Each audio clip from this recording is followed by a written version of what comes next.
Share மார்க்கெட்டில் இருக்கக்கூடிய DP troops இல்லை உலக அளவில் வியாபாரத்தை எக்கானமியை பற்றி படிக்கணும் அப்படின்னு சொல்லக்கூடிய மாணவ மாணவிகள், வீட்டிலே இருக்கக்கூடிய பெரியவங்க, அம்மா, சகோதரிகள், சகோதரர்கள், யாருனாலுமே சில கேள்விகள் இருக்கலாம். இந்த உலகத்தில் எக்கனாமி அப்படிங்கிறது எப்படி ரன் ஆகிட்டு இருக்கு, அதுக்கு பின்னாடி வரக்கூடிய செய்திகளை சுலபமாக தெரிந்து கொள்வதற்கான வாய்ப்புகள் ஏதாவது இருக்கா, இல்லை இதெல்லாம் தெரிந்து கொள்வதனால் அடுத்ததான் நம்முடைய பிளானை எக்ஸிக்யூட் பண்ணுறதுக்கான ஒரு வழிமுறை அப்படிங்கிறது சொல்லிக் கொடுக்கப்படுமா இப்படிங்கிற பல கேள்விகள் இருக்கும் பட்சத்தில் அதற்கு ஒரு சொல்யூஷனாக தான் ஒரு எக்கனாமி சம்மந்தமாக ஒரு வீடியோ, ஒரு பிளேலிஸ்ட்டில் நம்ம ஸ்டார்ட் பண்ண போகிறோம் அப்படின்னு சொல்லியிருந்தேன். இது கம்ப்ளீட்டாக இந்த மாதிரியான உலக பொருளாதாரம் எப்படி மூவ் ஆகிட்டு இருக்கு, இந்தியாவினுடைய பொருளாதாரத்தில் வரக்கூடிய சிக்கல்கள் என்ன, அதிலிருந்து அடுத்தடுத்த நிறுவனங்கள் என்ன மாதிரியான விஷயங்களை செய்ய போகிறாங்க அப்படிங்கிறது மட்டும்தான் இருக்க போகுதே தவிர, இதை பார்த்து நீங்கள் ஷேர் வாங்குறது வாங்காததும் உங்களுடைய விருப்பம். நீங்கள் அதை மறுபடியும் என்ன வேணாலும் டிசைட் பண்ணிக்கோங்க.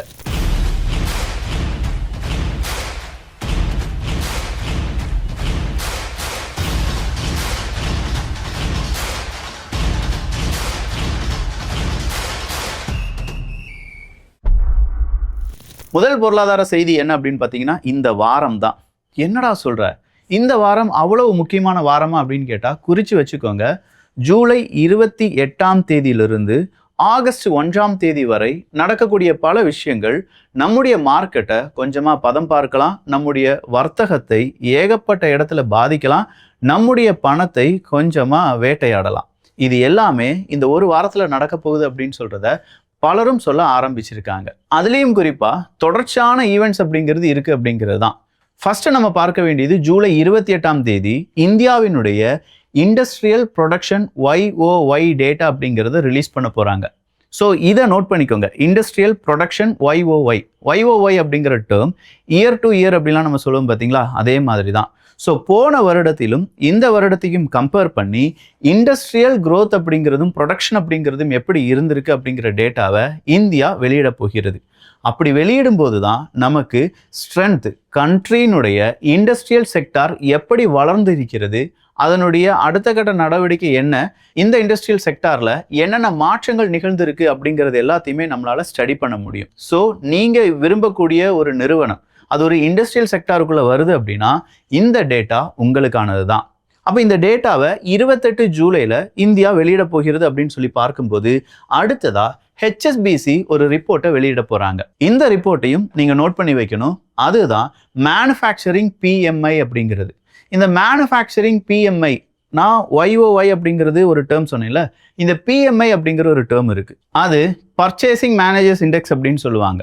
ஸோ மேனுஃபேக்சரிங் யூனிட்டில் இருக்கக்கூடிய பர்ச்சேசிங் மேனேஜர் இண்டெக்ஸ் அப்படிங்கிறத ஆகஸ்ட் 1ஆம் தேதி வெளியிட போகிறது HSBC நிறுவனம். இந்த HSBCனுடைய இந்த டேட்டாவை நம்ம படிக்கிறதுனால ஃபேக்ட்ரி அவுட்புட், பிஸ்னஸ்னுடைய கண்டிஷன் மேனுஃபேக்சரிங் செக்டாரில் எப்படி இருக்குது அப்படிங்கிறத தெரிந்து கொள்ள முடியும். அப்போ இந்த 2 ஈவெண்ட் ரொம்ப முக்கியமானது தான். ஆனால் அதுக்கு முன்னாடியே ஜூலை 31ஆம் தேதியே சீனா என்ன செய்ய போகிறாங்கன்னா அவங்களுடைய மேனுஃபேக்சரிங் PMI அப்படிங்கிறத ரிலீஸ் பண்ண போகிறாங்க. ஸோ சீனாவினுடைய மேனுஃபேக்சரிங் PMI அந்த ரிப்போர்ட்டுக்கு பிறகு தான் இந்தியாவினுடைய மேனுஃபேக்சரிங் PMI அப்படிங்கிறத HSBC வெளியிட போகிறாங்க. சீனாவினுடைய மேனுஃபேக்சரிங் PMI டேட்டா நம்ம கையில் கிடைக்கும்போது இண்டஸ்ட்ரியல் ஆக்டிவிட்டி, பிஸ்னஸ் கான்ஃபிடென்ட் இந்த ஏஷியன் ரீஜன், ஆசியாவில் என்னென்ன மாற்றங்கள் நடந்திருக்கு அப்படிங்கிறத நம்மளால் விரல் விட்டு எண்ணிட முடியும். அப்போது 2 விஷயங்கள் ரொம்பவே இம்பார்ட்டண்ட். ஒன்று மேனுஃபேக்சரிங் PMI அப்படிங்கிறதும், இன்னொன்று இண்டஸ்ட்ரியல் ப்ரொடக்ஷன் அப்படிங்கிறதும் தான். இந்த 2 ரிப்போர்ட்டை எடுத்து பார்க்கும்போது இண்டஸ்ட்ரியல் செக்டாருக்கான முக்கியமான முடிவுகளை நம்மளால தெரிந்து கொள்ள முடியும். ஆனால் இது எல்லாத்தையும் விட மார்க்கெட் இப்போ எந்த இடத்துல பேனிக்காக இருக்குது அப்படின்னு கேட்டிங்கன்னா, கண்டிப்பாக இந்தியாவுக்கு எதிராக அமெரிக்கா டாரிஃப் யுத்தத்தில் என்ன செய்ய போகிறாங்க அப்படிங்கிற அந்த கால்குலேஷன் தான். அதற்கு நம்மகிட்ட டெட்லைன் அப்படிங்கிறது ஆகஸ்ட் 1ஆம் தேதி. ஸோ அதனால தான் ஜூலை 28ஆம் தேதியிலிருந்து ஆகஸ்ட் 1ஆம் தேதி வரை ரொம்ப குரூஷியலான ஒரு வாரம் அப்படின்னு நம்ம சொன்னது.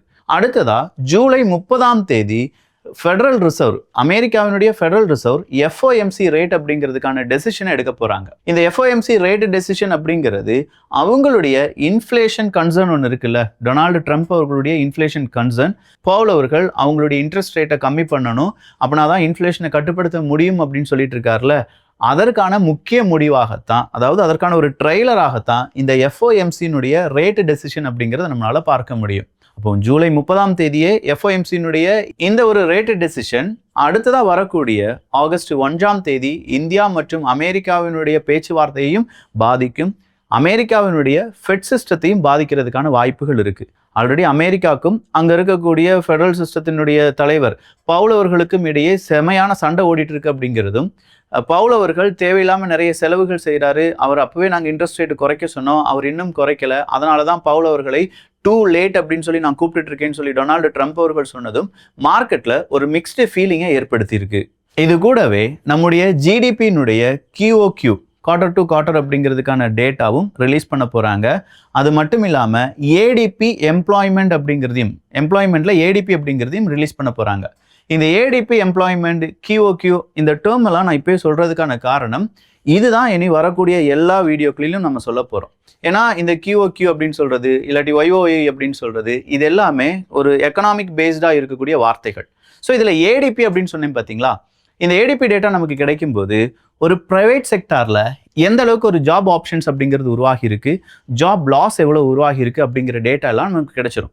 இப்போ ப்ரைவேட் செக்டாரில் ஏதாவது பாதிப்புகள் வருதா வரலையா அப்படிங்கிறத தெரிந்து கொள்வதற்கு தான் ADP டேட்டாவை நம்ம பார்க்கணும். இந்த ADP டேட்டா வர்றதுக்கு முன்னாடியே இன்னைக்கு TCS ஒரு செய்தியை வெளியிட்டிருந்தார்கள். கிட்டத்தட்ட 12,000 நபர்களை நாங்கள் வேலையை விட்டு தூக்க போகிறோம் அப்படிங்கிறது தான். அப்போ ப்ரைவேட் செக்டாரில் ஏதோ விதமான ஒரு ஃபீலிங்ஸு, அந்த ஒரு சூழ்நிலை சரியாக இல்லாதது அப்படிங்கிறது நமக்கு TCSனுடைய முடிவிலிருந்து தென்படுகிறது. அது கூடவே இந்த ADP ரிப்போர்ட் அப்படிங்கிறது நம்ம கையில் கிடைக்கும் போது கண்டிப்பாக ப்ரைவேட் செக்டாரினுடைய ஹையரிங் ட்ரெண்ட்ஸ் என்ன அப்படிங்கிறதை நம்மளால் தெரிந்து கொள்ள முடியும். ஜூலை 31ஆம் தேதி ஜாப்லெஸ் கிளைம்ஸ் ரிப்போர்ட் அப்படிங்கிறத உருவாக்கிடுவாங்க. அப்போ இதுவரையிலும் ஜாப்லெஸ் அப்படிங்கிறதுக்கான டேட்டா, இந்தியாவில் ஜாப்லெஸ் கிளைம்ஸ்க்கான டேட்டா அப்படிங்கிறதும் ஜூலை 31ஆம் தேதி வெளியிட போகிறார்கள். அதையும் நாம் கொஞ்சம் பார்க்கணும். இவ்வளவு டேட்டா ரிப்போர்ட் அப்படிங்கிறது தான் முக்கியமான விஷயமா பார்க்கப்படுது. அடுத்ததான் நம்ம செய்ய வேண்டியது என்ன, நிஃப்டியை நம்ம எடுத்து பார்த்தோம்னா கடந்த 4 வாரங்களாகவே அது டவுனில் தான் போயிட்டு இருக்கு. அதனால தான் ஷேர் மார்க்கெட் அப்படிங்கிறத நம்ப வேண்டாம், கோல்டில் நம்பலாம், கோல்டில் கொஞ்சம் இன்வெஸ்ட் பண்ணலாம் அப்படின்னு சொல்லி கோல்டுக்கான அந்த தேடுதல் அப்படிங்கிறத நிறைய இன்வெஸ்டர்ஸ் தேடி கோல்டில் இன்வெஸ்ட் பண்ணிட்டு இருக்காங்க. ஸோ கோல்டுனுடைய ரேட் கூடிக்கிட்டே இருக்கு. இல்லையே கொஞ்சமாக கோல்டினுடைய ரேட்டு கடந்த 3 தினங்களாகவே கம்மியாயிட்டே இருக்கே அப்படின்னு சொல்லி நீங்கள் கேட்கலாம். அது என்ன அப்படின்னு கேட்டால் அமெரிக்காவினுடைய பாசிட்டிவ் அப்ரோச் தான். அமெரிக்கா சில டெசிஷன் எடுக்கிறாங்க. டாரிஃப் அப்படிங்கிறத ஐரோப்பிய ஒன்றியத்திடம் இருந்து நீக்கணுமா வேண்டாமா, ஒருவேளை நம்ம நல்லபடியாக செஞ்சிடலாம், உலக அளவில் பொருளாதாரத்தில் எந்த பாதிப்பும் ஏற்படாமல் செய்துவிடும் அமெரிக்கா அப்படிங்கிற நம்பிக்கை இருக்கிறதுனால கொஞ்சம் கொஞ்சமாக டவுன் ஆகிட்டு இருக்கு.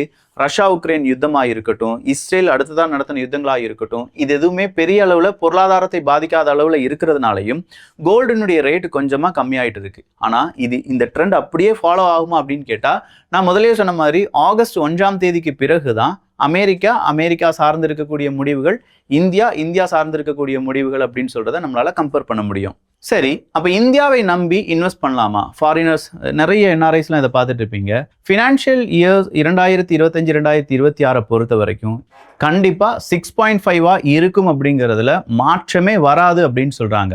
நிறைய நாடுகள் டெப்ட் கிரைசிஸில் இருக்கும்போது இந்தியா அவங்களுடைய வளர்ச்சி பாதையில் 6.5 அளவுக்கு இருப்பது ரொம்பவே பாசிட்டிவான ஒரு சைடு தான் அப்படின்னு சொல்லக்கூடியது பல வல்லுநர்களுடைய கருத்து. இதை சொன்னது வேற யாருமே கிடையாது, RBI monetary policy committee MPC அப்படின்னு சொல்லுவாங்க, அதனுடைய மெம்பர் நாகேஷ் குமார் தான். ஸோ நாகேஷ் குமார் அவர்களுடைய அந்த சொல்லின்படி 6.5 growth ரேட் அப்படிங்கிறது இந்தியாவுக்கு இருக்க போகுது. அதையும் தாண்டி சில இண்டஸ்ட்ரியல்ஸ் எக்கனாமிஸ் அப்படிங்கிறது ரொம்ப பெரிய அளவில் ப்ரெஷரை தாங்கி கொண்டிருக்கிறார்கள் அப்படிங்கிற ஒரு செய்தியும் விட்டுருக்காரு. ஸோ இந்த இண்டஸ்ட்ரியல் எக்கனாமி அப்படின்னு சொல்லும்போது இண்டஸ்ட்ரியில் நம்பி இருக்கக்கூடிய நாடுகள், நீங்கள் யூரோப்பில் இருக்கீங்க அப்படின்னா இண்டஸ்ட்ரியல்ஸ் பேஸ்டாக இருக்கக்கூடிய நாடு, இப்போ ஜெர்மன் எடுத்துக்கோங்க, இல்லாட்டி இன்னும் முக்கியமான சில நாடுகள் இண்டஸ்ட்ரீஸை மட்டுமே நம்பி இருக்கக்கூடிய நாடுகள் இருப்பாங்கள்ல, சர்வீஸ் செக்டார் இல்லாமல் இண்டஸ்ட்ரியல் செக்டார்ஸில் மட்டுமே பெரிய நாட்டம் செலுத்தக்கூடிய நாடுகள், அந்த நாடுகளுக்கு ப்ரெஷர் அப்படிங்கிறது இருக்குது.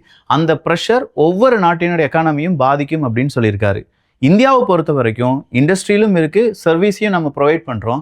ஆனால் அதே நேரத்தில் இந்தியாவினுடைய கன்சியூமர்ஸ் அப்படின்னு சொல்லும்போது இந்தியாவுக்குள்ளே தான், இந்தியாவினுடைய ப்ரொடக்ஷன் அப்படிங்கிறதும் கூடுதலாக இந்தியாவுக்குள்ளேயே இருந்து domestic consumption and domestic investment அப்படிங்கிறதும் less by export or trade அப்படிங்கிறதும் தான் இந்தியாவினுடைய வளர்ச்சிக்கான காரணம் அப்படிங்கிறத குமார் அவர்கள் சொல்லியிருக்காரு. இது மட்டும் இல்லாமல் கடைசியா டாரிஃப் யுத்தத்தை பத்தி இந்தியர்கள் பெருசா பேசிட்டு இருக்கும்போது அமெரிக்கா எந்த நாட்டுடன் ஒரு ஒப்பந்தத்துல ஈடுபட்டாங்க அப்படிங்கிறதையும் தேடி படிக்கிறாங்க.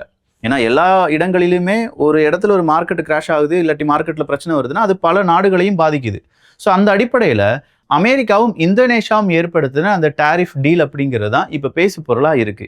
அமெரிக்கா அவங்க ஏற்றுமதி செய்யக்கூடிய பொருளுக்கு 0% டாக்ஸ். ஆனால் அதே நேரத்தில் இந்தோனேஷியா அமெரிக்காவுக்கு ஏற்றுமதி செய்யக்கூடிய பொருட்களுக்கு 19% வரியை நீங்கள் கொடுத்தே ஆக வேண்டும் அப்படின்னு சொல்லி தான் அந்த டீல்ல கையெழுத்து வாங்கியிருக்காங்க.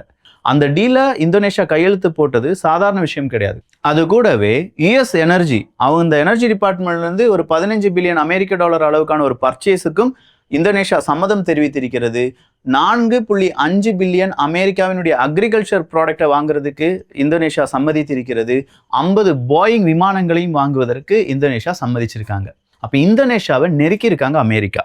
50 போயிங் விமானமாக இருக்கட்டும், இல்லை இந்த பக்கமாக இருக்கக்கூடிய அக்ரிகல்ச்சர் ப்ராடக்ட் ஒரு 4.5 பில்லியன் அமெரிக்க டாலருக்காக இருக்கட்டும், இது எல்லாத்தையுமே நெரிச்சு தான் இந்தோனேஷியா அமெரிக்கா சைன் அப்படிங்கிறது போடப்பட்டிருக்கு. அப்போ இதே மாதிரி ஒரு ப்ரெஷரை அமெரிக்கா எல்லா நாடுகளுக்கும் கொடுப்பாங்க, டொனால்டு ட்ரம்ப் அவர்கள் எல்லா நாடுகளுக்கும் கொடுப்பார் அப்படிங்கிற அந்த தாட் தான் இன்வெஸ்டர்ஸ் முழுவதுமாக இருக்கு. அதனால தான் பல நாடுகளும் இப்போது அவங்களுடைய எக்கானமியை எந்த அளவுக்கு மேம்படுத்த முடியும், அது டொனால்டு ட்ரம்ப் அவர்களுக்கு அந்த முடிவுக்கு பிறகுதான் நம்மளால சொல்ல முடியும் அப்படிங்கிற முடிவில் வந்து நிற்கிறாங்க. ஸோ ஓவராலா இந்த வீக் இந்தியாவினுடைய எக்கனாமி அது பேஸ்டாக இருக்கக்கூடிய பல சம்பவங்கள் நடைபெற போகிறது. அது கூடவே ஆகஸ்ட் 1ஆம் தேதி அமெரிக்கா கொடுத்த கெடு முடிய போகுது. அது இல்லாமல் சில முக்கியமான நிறுவனங்கள் அவங்களுடைய முடிவுகளை அறிவிக்க போகிறாங்க. அதில் இப்போ டிசிஎஸ் அவங்களுடைய ஏடிபி டேட்டாவின் அடிப்படையில் அவங்களுடைய ஹையரிங் டேட்டா, இல்லாட்டி அவங்க ஒரு 12,000 நபர்களை அவங்க வேலையில் விட்டு தூக்குறதுக்கான வாய்ப்புகள் இருக்குது அப்படின்னு சொன்னது எல்லாமே நம்ம சர்வீஸ் செக்டார்லையும் ஒரு பேனிக் மோடை ஏற்படுத்தியிருக்கு. ஸோ பார்க்கலாம், அடுத்தடுத்த செய்திகள் இதை கனெக்ட் பண்ணுற விதமாக தான் இருக்கும். ஸோ ஒவ்வொரு வீடியோவும் அதனுடைய ப்ரீவியஸ் டேட்டா ப்ளஸ் இப்போ நம்ம கொடுக்கக்கூடிய டேட்டாவை கனெக்ட் பண்ணி தான் சொல்லிட்டே போயிட்டே இருப்பேன். ஒரு நாள் வீடியோவை மிஸ் பண்ணால் கூட அது ஒரு சின்ன இழப்பாக இருக்க வாய்ப்புகள் இருக்குது. ஸோ இந்த வீடியோ பற்றிய உங்களுடைய கருத்துக்கள், முதலாவதாக நம்ம பொருளாதாரத்தை பேஸ் பண்ணி ஒரு வீடியோ போட்டிருக்கோம், அதை பற்றிய உங்களுடைய கருத்துக்கள் இங்கே வரவேற்கப்படுகின்றன. நல்லதை பகிர்ந்து நல்ல சமுதாயத்தை உருவாக்குவோம். நன்றி, வணக்கம்.